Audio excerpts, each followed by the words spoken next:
My fiancé demanded, "Sign this prenup, giving me everything or the wedding's off." I said, "Let me read it." Then my lawyer found clauses so outrageous they were illegal, and we countersued for emotional distress and non-refundable deposits. She got nothing but our legal bill. I'm Michael, 32 male, and still trying to process this. You think you know someone, right? Linda, 30, and I, together 3 years, engaged for 6 months. Wedding plans were humming. 40K event, venue booked, deposits paid, much of it my savings. Last Tuesday, Linda gets this formal look. "Michael," she says, "we need to talk. For our future." I'm thinking baby names. Nope. She slides a thick document across the table. It's a prenuptial agreement. My mother thinks it's best, and after talking with her and Jennifer, I agree. It protects us both. A prenup? I was surprised. I'm in tech, have some investments, and an inheritance that covered most of our planned house down payment. She's a freelance graphic designer. It wasn't on my radar. "Okay," I said, picking it up. "Can I read it?" Linda's smile was a bit too bright. "Of course, honey, but it's pretty standard. My mom's lawyer friend drafted it. We just need to sign it by the end of next week before the final wedding payments." Red flag 1. The rush. "Right," I said. "I'll look." She kissed me. "Don't worry, it's just a formality. If you love me, it's just a piece of paper." Red flag 2. Emotional blackmail intro. Later I read it. Holy crap.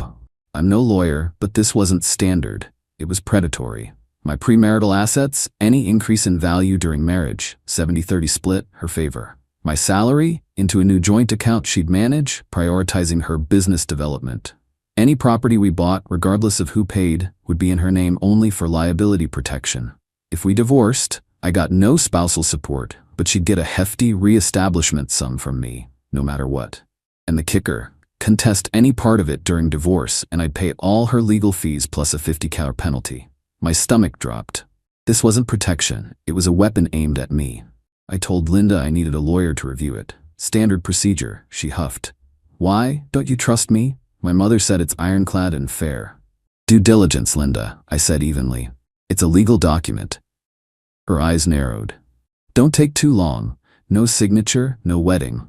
I'm not marrying someone who doesn't trust me to secure our future." Our future sounded suspiciously like her future. Next morning, I called Mr. Robert, a lawyer a colleague recommended. I sent the PDF. His paralegal called back fast. "Mr. Robert wants to see you urgently." He said, quote, "This isn't a prenup, it's a declaration of war." Meeting him tomorrow. Part of me hopes I'm overreacting. The other, colder part, knows this is bad. Wedding in 3 months. Nearly $25 in non-refundable deposits already paid from my account. This is a mess. Update 1. Meeting Mr. Robert was an eye-opener. The man has seen it all, but this prenup, covered in his red ink, shocked him. "Michael," he said straight up, "this is one of the most egregiously one-sided prenuptial agreements I've ever seen. Several clauses are unconscionable, likely unenforceable, possibly even illegal in their intent to defraud." He walked me through the predatory points. That 70-30 split on my premarital asset appreciation? Highly unusual without her active contribution. The joint account for my salary that she controls? He scoffed. All property in her name? Blatant attempt at asset shielding through spousal coercion. But the truly insane clauses, the ones that made my blood run cold, the intellectual property heist, any business idea, invention, or creative work I developed during marriage became 50% hers. If I started a company, she'd be a 50% shareholder, no investment needed. The one-sided infidelity penalty. If I cheated, broad definition, including emotional affairs judged by her, I'd forfeit all my premarital assets to her, plus the skewed marital asset division. No such clause for her. The her family first clause? I'd be legally obligated to support her parents financially if needed, up to 20% of my gross income, even after a divorce, until their deaths. My parents? Not mentioned. Waiving independent counsel trick.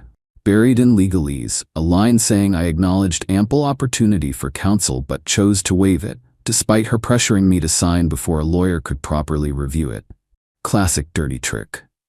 Mr. Roberts said, "The audacity of demanding you sign this under threat. This isn't just securing her future. This is an attempt to financially cripple you."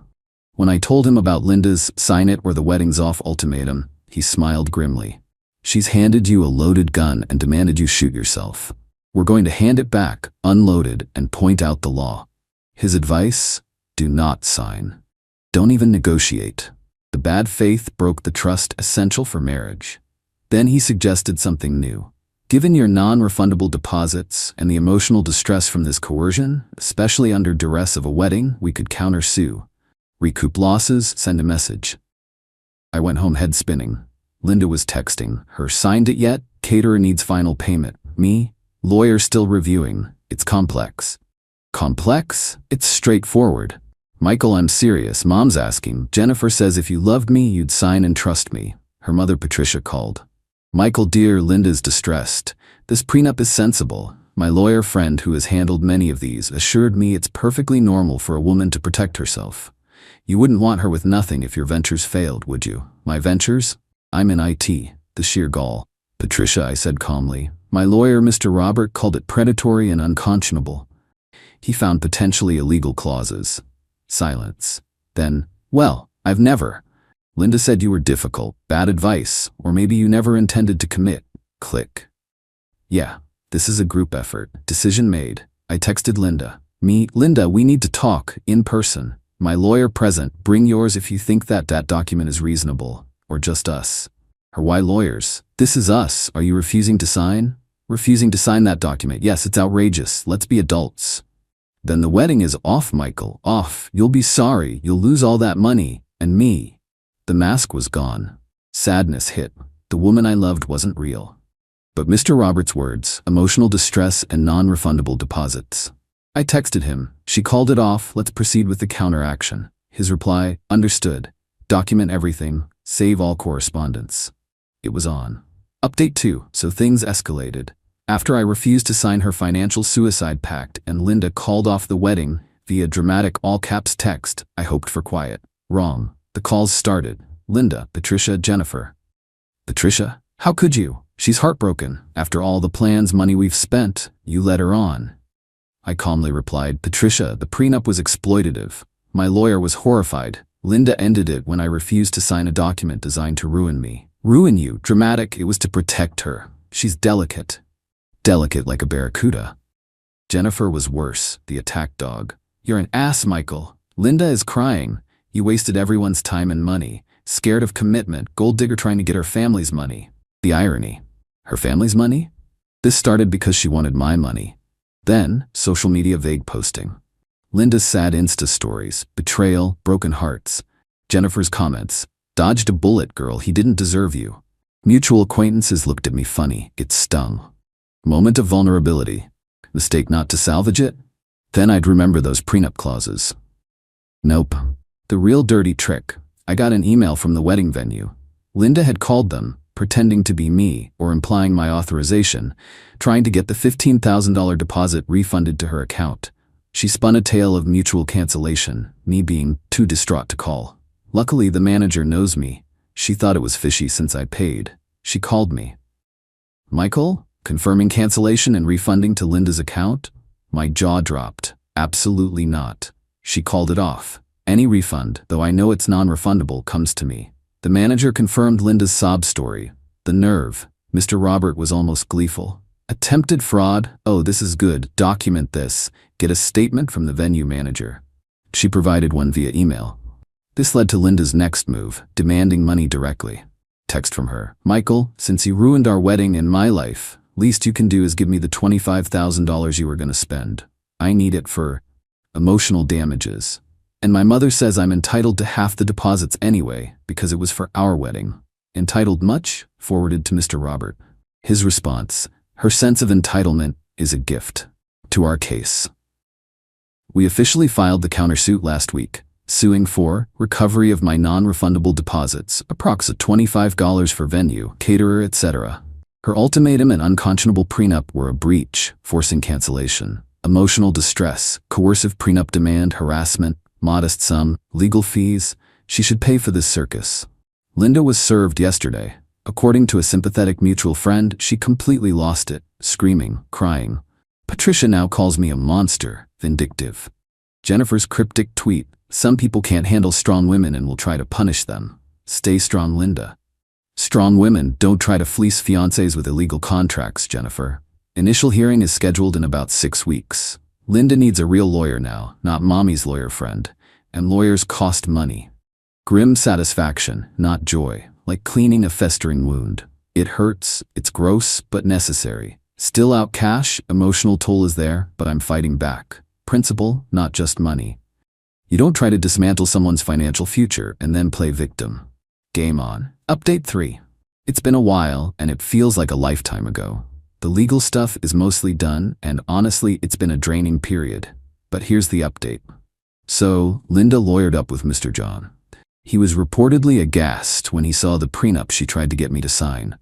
Mr. Robert heard through the legal grapevine that Mr. John basically told Linda and Patricia that her position was severely compromised by that document. Bad faith and unconscionable were reportedly Mr. John's own words about his client's initial demands. Our first move after the initial court filings and that first hearing, which was mostly procedural, was a formal settlement offer as advised by Mr. Robert. We laid out our claim, the $25 in non-refundable deposits I lost, plus $10 for emotional distress, and our current legal fees, which were around $7 at that point. Total around $42. Their initial reaction? Pretty much a refusal. Linda, through Mr. John, still tried to paint me as the bad guy, implying I was lucky she wasn't suing me. Patricia was apparently still convinced they were in the right. Then came the discovery phase, which took a couple of months. This is where we exchanged documents and information. Mr. Robert requested financial disclosures from Linda. The real turning point, though, was Linda's deposition. This was scheduled after weeks of back and forth. Under oath, being questioned by Mr. Robert, who is polite but surgically precise, her story completely unraveled. Mr. Robert, Miss Linda, who drafted this prenuptial agreement, a friend of my mother's.